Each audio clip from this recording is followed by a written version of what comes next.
I'll be taking you through the next 40 minutes, giving you a whistle-stop tour of the tactical skills that you can take away from this conference and use next week. Please don't use them on the exhibitors or on each other. When you go away from this conference, you will see and hear things that previously you may not have noticed.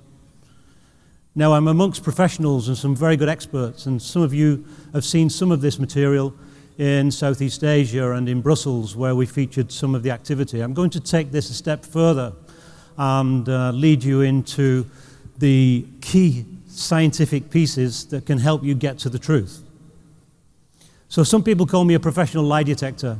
I prefer to use the phrase truth detector, because when people tell lies, they leak the truth. I want to give you an insight to see that leakage so that you can better understand individuals in high-stake fraud investigations and wherever your work takes you.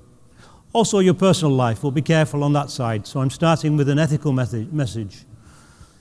If you admit that you've been to this session, or you start sharing some of the skills with your family, your spouses, your lovers, or both of them, and friends in the bar or in your social networks, you'll distance them from you. And although a little knowledge is a dangerous thing, I've tactically chosen information and skills which will help you with just 40 minutes worth of training. So this is a bit of a training session. And rather than the still photographs and audio only I've used on previous sessions, I'll be using a few videos so you can see how good you are at picking up indications of deception. So these materials, I've put quite a few together, and there's some support scientific papers. If you want them, just drop a business card off and we'll get these straight out to you after the conference.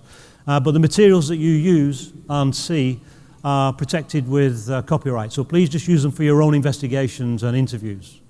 If you want to share them widely, let us know and we can give you ways of doing that. So these are the aims. These have been outlined previously. We're looking at reliable indicators of deception from behavior, look at 6 communication channels, of which verbal content, the words we say, are just one of them, and look at a strategic approach to get to the truth in fraud investigations. If you want more detail, the book's available through ACFE. They've got a discount on the book, so take advantage here rather than on Amazon and you'll get it cheaper. These are the organizations that we work with. You'll see about 50% are police organizations, airports, intelligence services, and those working in counter-terrorism, anti-terrorism, and law enforcement. We're getting a lot of demand there, as you can imagine right now. But 50% of our work also takes place in the commercial sector, working with banks, insurance companies, corporations, whether it's screening for a new CEO or investigating serious fraud. So there's just a few examples on there who they've allowed us to share their logos. This technology can be used from informal to formal settings. My favorite's in the middle, the casual conversation.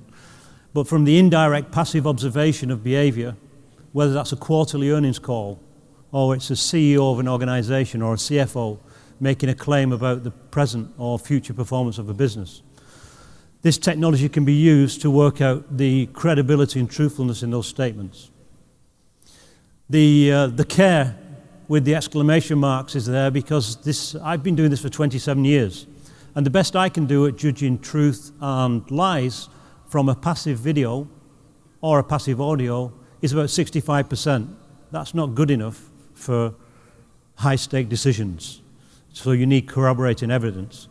So I would never, ever, ever make a decision on truth and lies from a passive video where we've not got the chance to elicit or interview the individual, because the journalists and the interviewers often don't have the training to ask the right question at the right time to check the hypotheses of what's really going on. What's this person really thinking and feeling?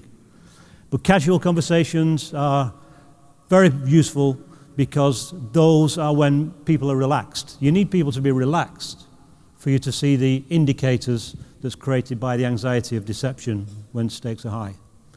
And of course, in a formal interview, these can be used too. Whether you're working as a team or as an individual, if it's a fraud investigation, high-stakes screening, investments, purchasing, mergers, acquisitions, all those scenarios are where clients ask us to help, either by training them or by sitting on the panels to screen individuals through that process. So there's a wide range. The Lie to Me program was mentioned by Bruce, and Dr. Paul Ekman, my colleague, was a scientific advisor on Lie to Me. I just want to do a quick straw poll. Can you just raise your hand if you've heard of this program? Okay, about 60%. That's useful. For those who haven't, this guy in the middle, Tim Roth, plays a guy called Dr. Cal Lightman. He's the head of the organization, very similar to what we do, but this is a drama. Don't use Lie to Me as a training course, because you'll do worse than those who haven't watched the program. Because they've got to save the world in 45 minutes plus advertisements. And the executive producer, Sam Bowen, said, "Look, Dr. Ekman, we need to reserve the right to embellish the science a little bit." So he said, "Okay, you can use my name, but we run a blog and we have that on the website, eiagroup.com website, so you can look at which bits of Lie to Me are science and which are myths, just used for the drama." So this is drama. But how good you are at lie detection, I've got just a couple of facts for you. First of all, 2 minutes on your tables or as a group. If you've only got 2 minutes, we need to move on. But why are women better than men at lie detection? Go. Okay, thank you. I think everyone's worked that out now. You're calming down and the noise is quietening. Unfortunately, there's no evidence to support that. But it'd be interesting to hear the bias and the perceptions and the reasons. And I'd have guessed that women would be the best because they've got to suffer men. But that's not the case. There is no empirical evidence to support that women are better than men, and neither are men better than women in the research we've done across 20 countries in 8 languages. But there's a perception that they are, but it's not upheld by our findings. And what about your ability to detect deception? Here's your next exercise. I'm only going to give you 1 minute for this. Go. How good are you at detection? 1 means poor, 10 means high. Share with your partner, please. Okay. Members of the Association of Certified Fraud Examiners. How many people are 8 or above, please? Can you raise your hands? Oh, about 5%. You're so modest. How many people are 6 or lower, please? Okay, that's a huge percentage. What the statistics tell us is that fraudsters and criminals are better than most of us at lie detection. And unfortunately, when meta-studies are pulled together, most of us are no better than chance. Around the 50%. It's actually 54% when you take an average of all these sectors. This is a meta-study done by Alder Ray. And the criminals did the best. That's the concern. They've got a start on us. 65% was their average. It's only one study with 52 people. But when you look at the multiple studies from the other professionals, we average around about 54% if we're not trained in behavioural detection and behavioural analysis and lie detection. And that forms part, but you'd be surprised how little a part that forms in police training, judge training, lawyer training. And you know from your own training how much exposure you've had to this. So untrained people, 54. Trained people, we're hitting 90s consistently with our groups after only 4 days training. So I've just come back from Romania with the intelligence service and some aviation security specialists who are trying to keep their country safe from terrorism. And the 23 averaged 47 at the start of the 4 days. And after 4 days training, we took them into the airport working with real people and red teams, and we got them up to a post-test of 83.6. And that's not unusual. This is a trainable skill. It's not something you're born with. Some people are born with it. 1 in 10,000 is the figures and the estimations. Wizards. They're born with the skill to tell the difference between those who are telling truth and those who aren't. But those are a rare animal. I'm not one of those. One of my sons is. He's part of our business. And he's had to learn what it is he sees and hears that gives him that confidence to make those discriminations between lies and truth. But most of us need training, and not much. It's a trainable skill. And the science versus the myth, what do you believe is the most reliable behavioural indicator of deception? Please share for 30 seconds on your table. Go.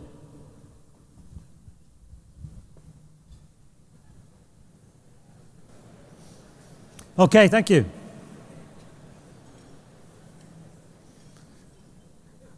Unfortunately, you're all wrong.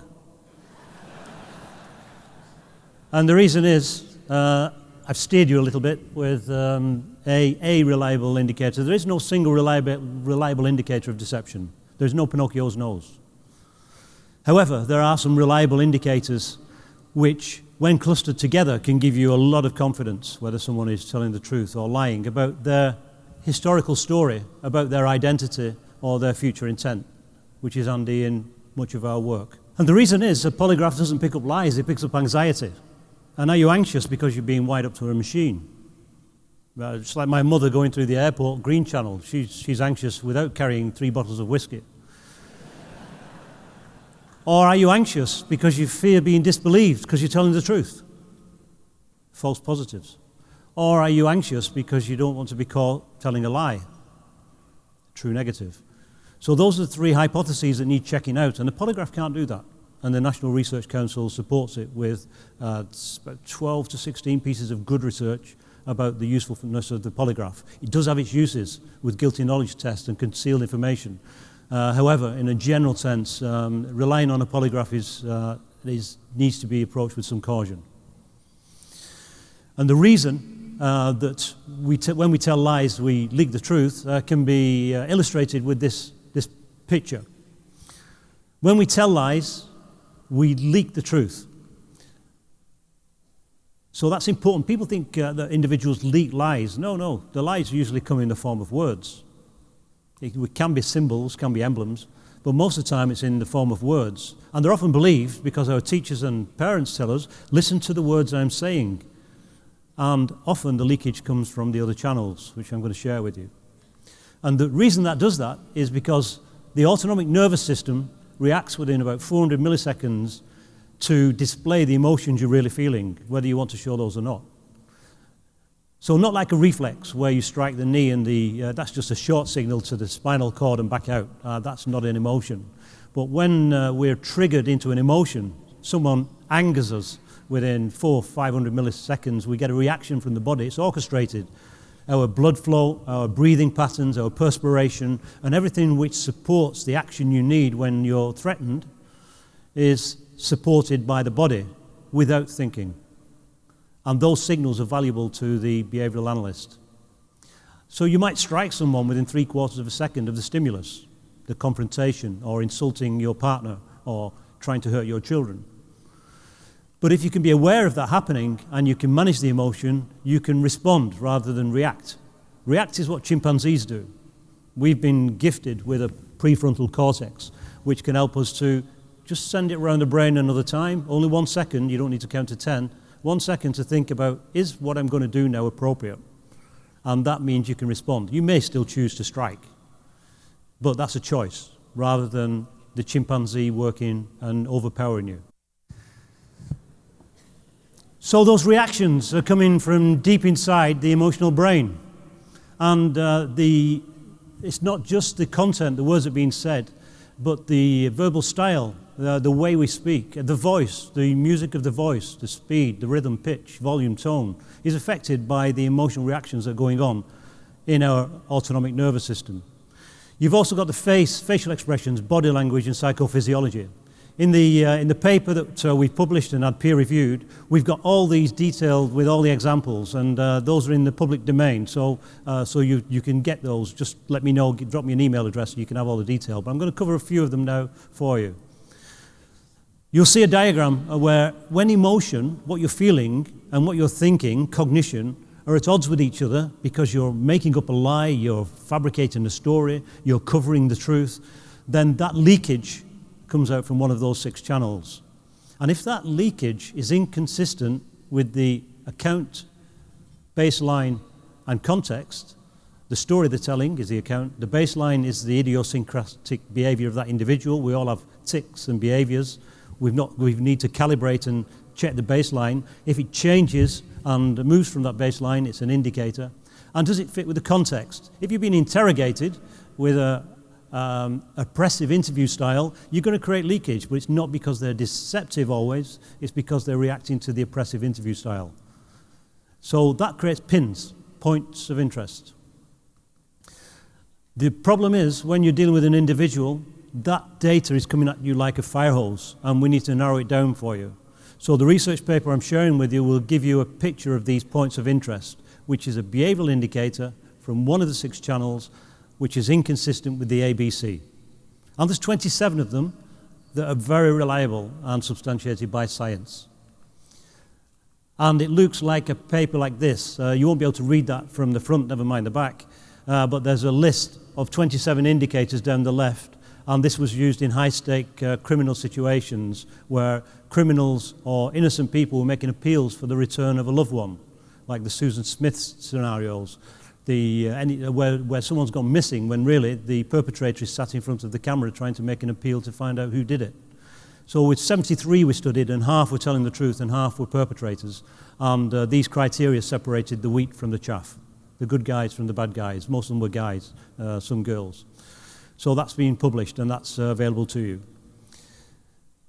On the face, we look at the facial action coding system. Does the facial muscle, if they're claiming to be sad and the inner brows aren't supporting that, because most people can't do this, when they pretend to be sad, they bring the brows down and stick their lip out, which is a childish sulk, but no one sulks in an empty room.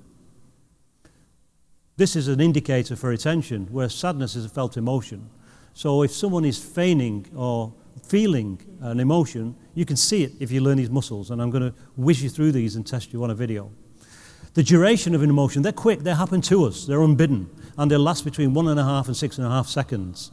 And they have a symmetry across the face. They synchronize top and bottom of the face, and they have a smooth onset and smooth offset, not an immediate offset from a smile that the air stewardess might display when she's finished serving you, or steward. So there's 5 indicators for the face, and these are shown through 7 emotions, which are anger, disgust, fear, surprise, contempt, sadness, and happy. Here is anger. These are going to be in your packs, but the inner brows are down, angry birds, with a glare on the eyes, and the margins of the lips rolled in. Here's disgust, with a wrinkled nose and the upper lip bearing the teeth off it. Here is contempt, the Elvis Presley, appropriate for here. The Elvis Presley lip is a sign of contempt, moral superiority, or it could be done by the corner of the lip. Would you like a quick test? Okay. This is the chief executive of the Cooperative Group, a UK banking corporation. See if you can see any flashes of emotion on his face. Well, let's speak to Peter Marks. He's the Chief Executive of the Cooperative Group at the Stock Exchange for us. Peter, good morning to you.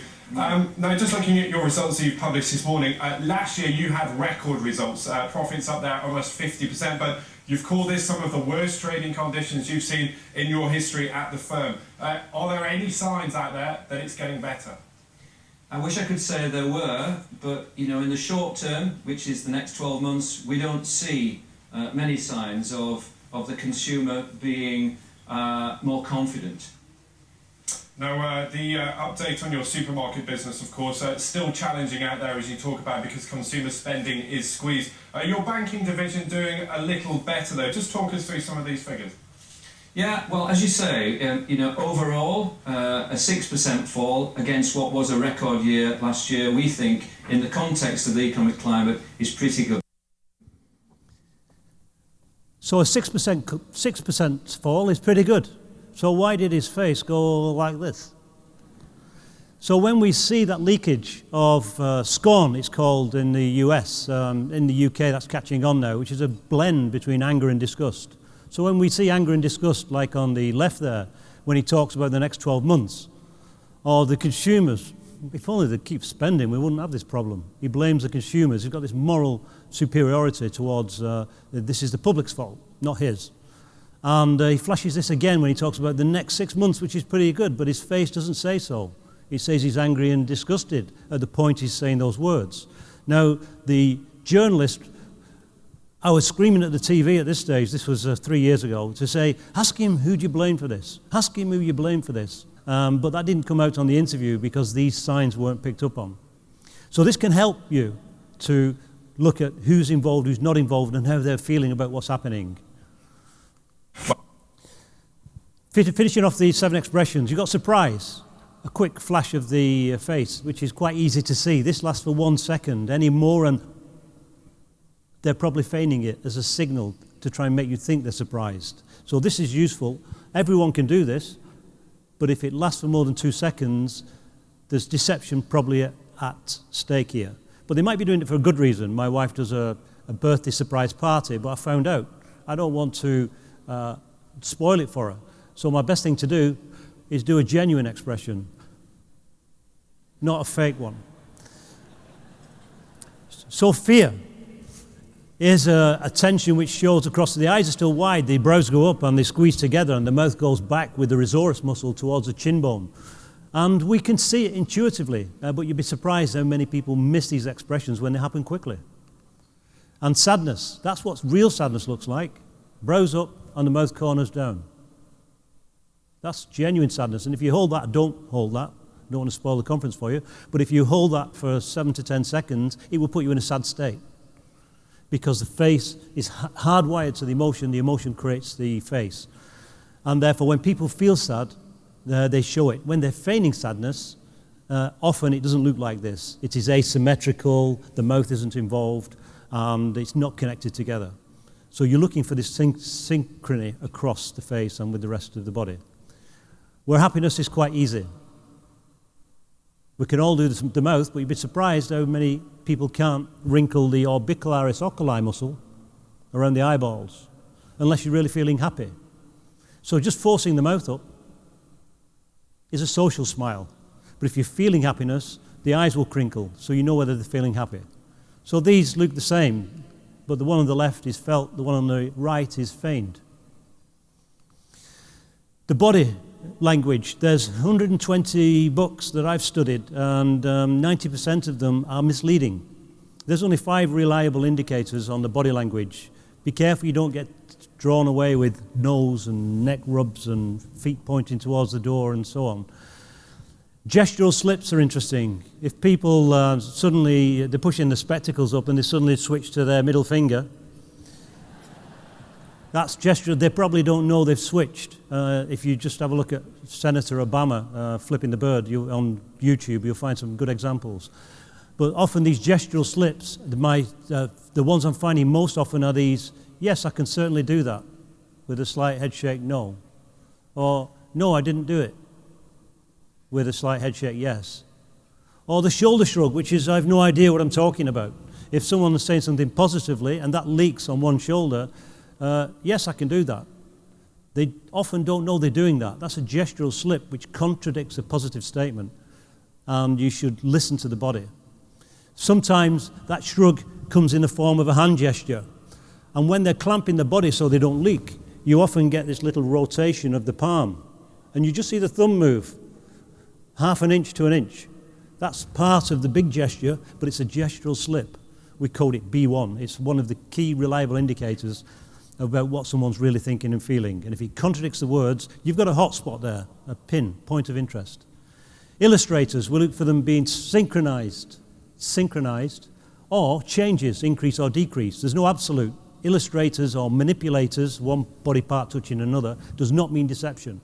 But if they increase and decrease, and they can't be explained by the ABC, the story being told, the baseline of the person, and the context or change of context that you've got them in, then ignore them.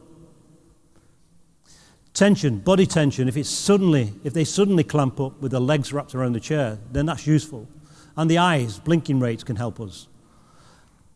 The voice, the pitch and the volume can help us.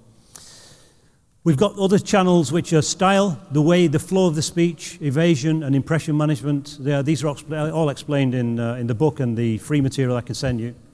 And content, the tense, people using past tense about living people, distancing words, like that woman rather than Monica. And CBCA, statement analysis. This is a way of analysing text using the courts.